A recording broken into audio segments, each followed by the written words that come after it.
2001 থেকে 2006 সেই শাসন আমলের দুর্নীতির অভিযোগ, সহিংসতা, জঙ্গিবাদী উত্থান সমস্ত কিছু এগুলার সাথে তারেক রহমানের নাম সবসময় জড়িত। সেটা নিয়ে আমাদেরকে কাটাতে হবে, না কাটালে সমস্যা। মুক্তিযুদ্ধের প্রশ্নে মানে স্পষ্ট হতে হবে। তারেক রহমানের ভবিষ্যৎ রাজনীতি কতটা চ্যালেঞ্জ খালেদা ছাড়া?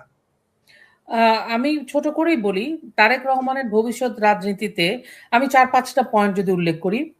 ওনার দলীয় নিয়ন্ত্রণ আছে, দল ওনার কথা আবার ওনারে দেখে খুশি হয়ে একসাথে হচ্ছে আপাতত দেখতে পাচ্ছি, কিন্তু কোন সংস্কারের কোন দলের ভিতরে যে আমূল সংস্কার আনবে সেই ধরনের কোন গাইডলাইন অ্যাটলিস্ট দল এবং আমরা জাতি হিসেবে বুঝতে পারি না। তার ফার্স্টের যে বক্তব্য, বাংলাদেশে অ্যাট্রোসিটি চলছে, সে একটা বারের জন্য উনি ওনার ইয়েতে বলে নাই, আহ্বান জানায় নাই দেশ ও জাতিকে। এটা উনি জানাতেই পারে, সারাক্ষণই তাকে অনলাইনে কথা বলতেন যে সারাক্ষণ হাত না নাড়িয়ে যে আপনারা বন্ধ করেন। এই যে আজকেও একজন আইনজীবীকে জাস্ট গাড়িটা মোটরসাইকেলে লেগেছিল বলে বসুন্ধরাতে, পিটিএ মোটরসাইকেলওয়ালা বের করে পিটিএ মেরে ফেলছে মাত্র 35 বছরের বয়সে।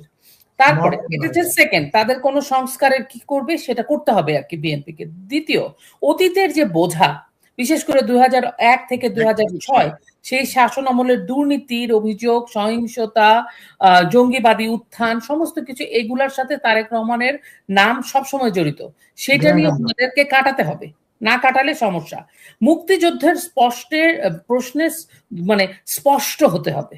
আরেকটা যে হচ্ছে দেশ চালানোর জন্য যে ওনার প্রস্তুতি, সেই প্রস্তুতিটা উনি কিভাবে নিচ্ছেন, দলটাকে আগে উনি কিভাবে রিফর্ম করবেন। এখনো বাংলাদেশের আনাচে কানাচে, ডিস্ট্রিক্টে, পাড়ায়, মহল্লায়, গ্রামে আপনি যদি খোঁজ নেন, বিএনপির চাঁদাবাজেরা চাঁদাবাজি করতেছে, ইভেন সালাম না দিলে পর্যন্ত মুরব্বীদের অপমান করতেছে। এই ধরনের একটা অবস্থায় তারা চলে গেছে 16 বছর তাদের পাওয়ারের বাইরে থেকে। সো এইসব সমস্ত জিনিসগুলা নিয়ে তার কথা হচ্ছে, দলকে হয়তো উনি ধরে রাখতে পারবেন, কিন্তু দল ও দেশকে একত্রিত ভাবে সমন্বিত ওয়েতে কতটা উনি নিয়ে যেতে পারবেন সেটা ভীষণই ডাউটফুল। এবং তারেক রহমান এসেছেন একটা খুবই চ্যালেঞ্জ সময়ে, খুবই একটা ভয়ঙ্কর কঠিন সময়ে।